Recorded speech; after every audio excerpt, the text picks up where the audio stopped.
So please join me in welcoming Lusanda Mashua,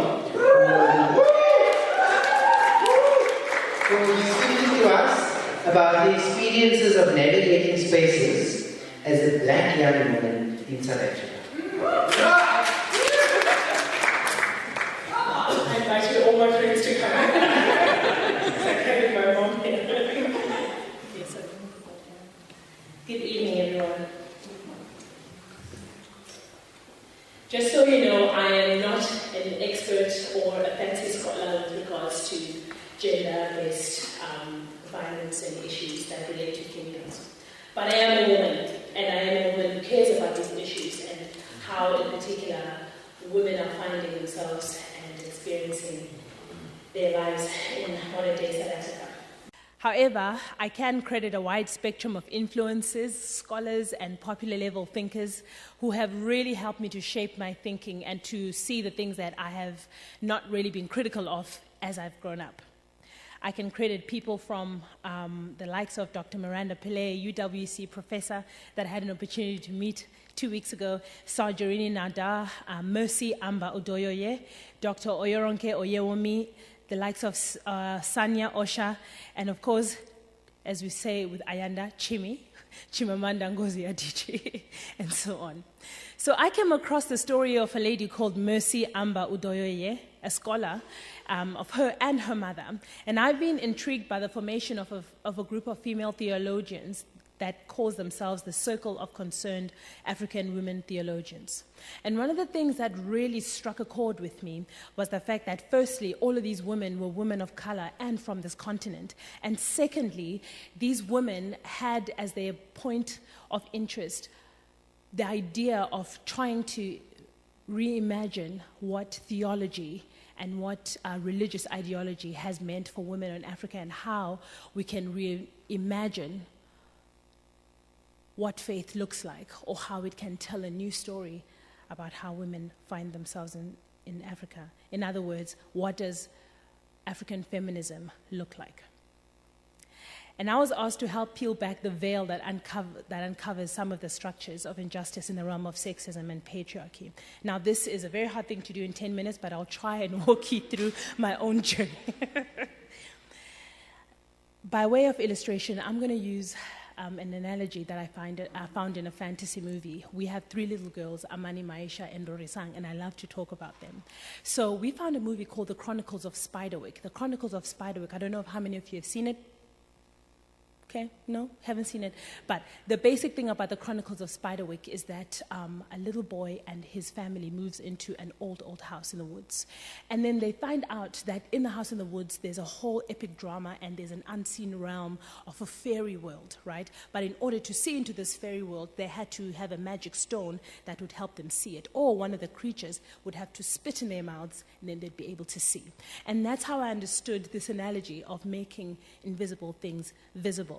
And so what I wanted to do today is to show you how my eyes got spat on, if you like, or how I had to readjust my own stone in order to see what gender has looked like for me through the lens of a person who has journeyed from being a young girl, a single woman, a mother.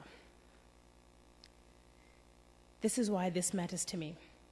Firstly, having children has really rocked how I actually perceive how the world is built up for women.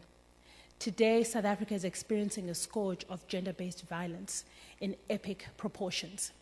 We actually are facing such an incredible era of scandal upon scandal as religious communities, where pastors, people of influence and affluence that have been protected for many generations by religious texts, by theologies that actually help to sustain gender-based injustices and prejudices. And what's happening now is that these religious communities are finding themselves in a crisis because they don't know how to interpret this very thing that has kept them safe. And we can give it a name today, even if it makes us uncomfortable. It's patriarchy. And the challenge is this, that whenever I come as a person who's a woman and I speak about this, either you'll characterize me as, oh, she's one of those angry, brow-burning feminists, or you'll characterize me as one of those women who want to take things away from men. In the thoughts of a lovely African-American writer, Alice Walker, the idea of gender-based violence of gender justice deals with the fact that gender-based discrimination doesn't just dehumanize women, it also dehumanizes men.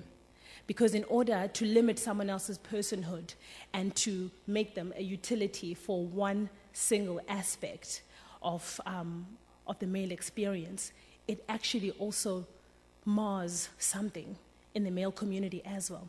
And so the idea of us looking at things that would challenge how we view how women live their lives and how they have their experience is that it actually helps us to be better together. And so I want to just take a journey with you. So as a young girl, I used to watch those feminists. They raged. They were so angry with men. And I was thinking, why don't you like boys? Don't you want to be wanted by them?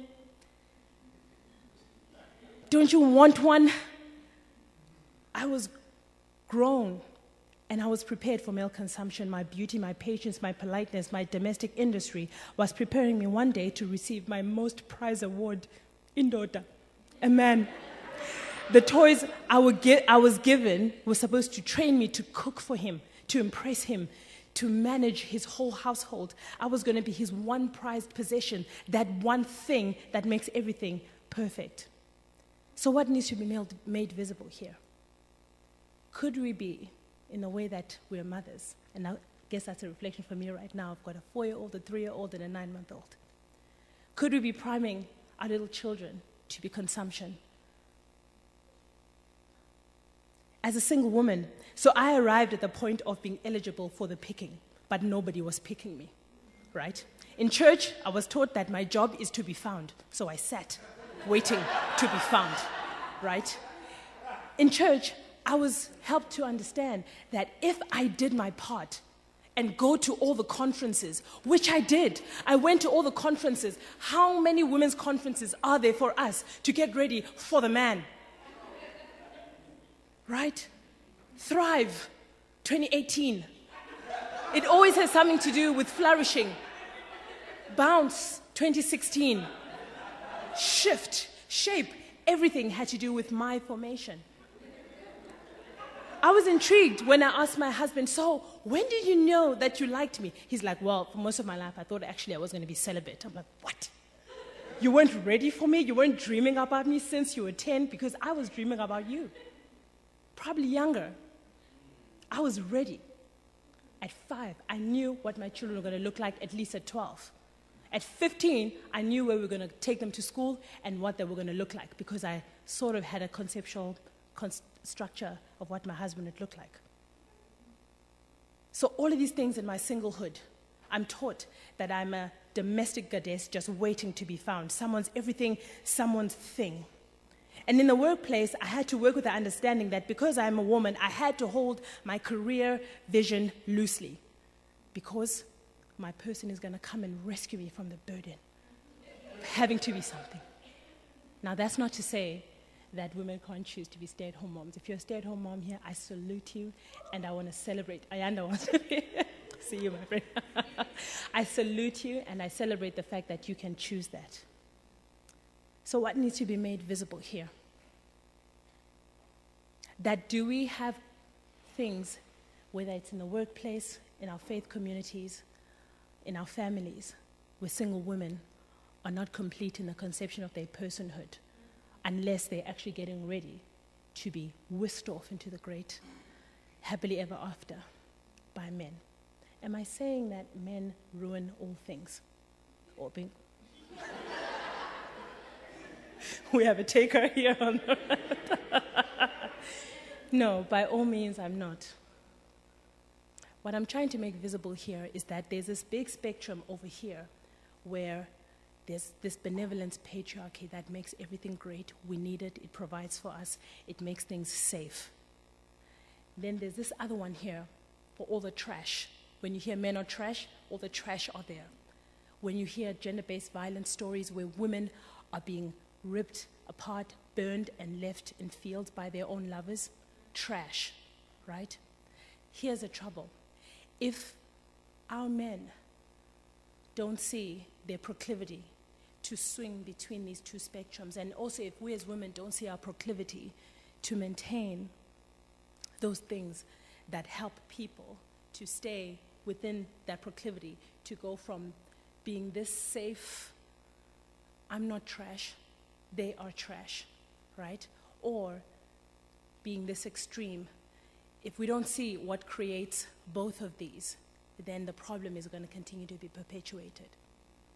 What needs to be made visible here is that, you know what, there's a work that we can do from this side trying to say, stop killing us, stop sustaining systems that will make sure that we don't actually reach our potential, stop sustaining systems that will make sure that we can get killed by people that we love, stop protecting rapists in churches.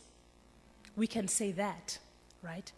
Or on this side, you, our men, can come alongside us and see your own proclivity to be trash, and see your own proclivity and what it is inside of you that can actually allow some of those invisible structures to continue to cause damage.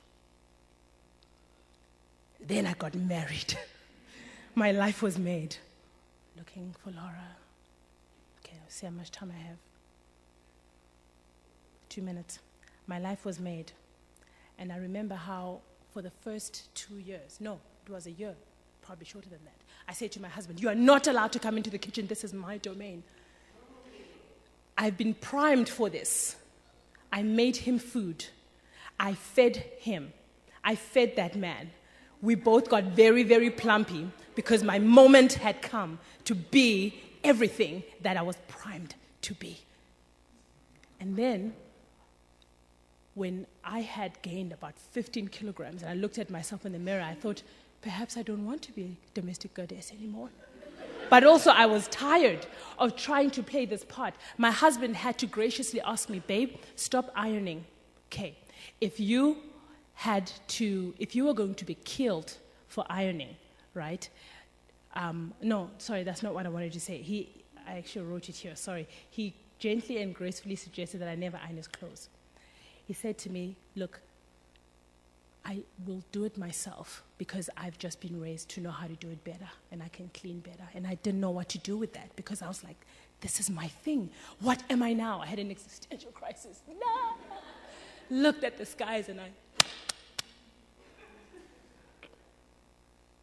So, what has to be made visible here? There's an amazing saying that says women are the best gatekeepers of patriarchy. We keep those gates. We tell other women how to take their place, fall into submission. What has to be made visible here is to interrogate the power dynamic even within marriage. I know this is touchy because this is how we set up our families. So please hear me with salt, but lots of salt.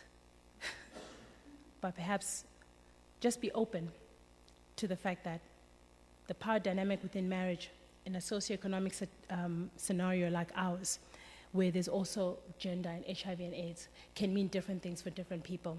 People in Claremont might suffer differently because of patriarchy than people in Gugulethu, because that father in another community who's been called boy at home, and he comes back home and he has to reclaim his manhood, is going to take that out somewhere.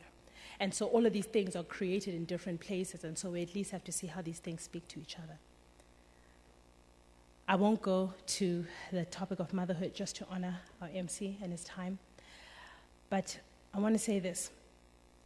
Like I said, I didn't want to set myself up as the one who's got the most robust theories about feminist thought and all of those things, but I did want to say this, that there's a glory when we all walk in fullness. And today I want us to interrogate some of those things that we've made invisible, so that at least we can be better together and make sure that we're not sustaining things that are going to make it hard for us to actually exist. Thank you.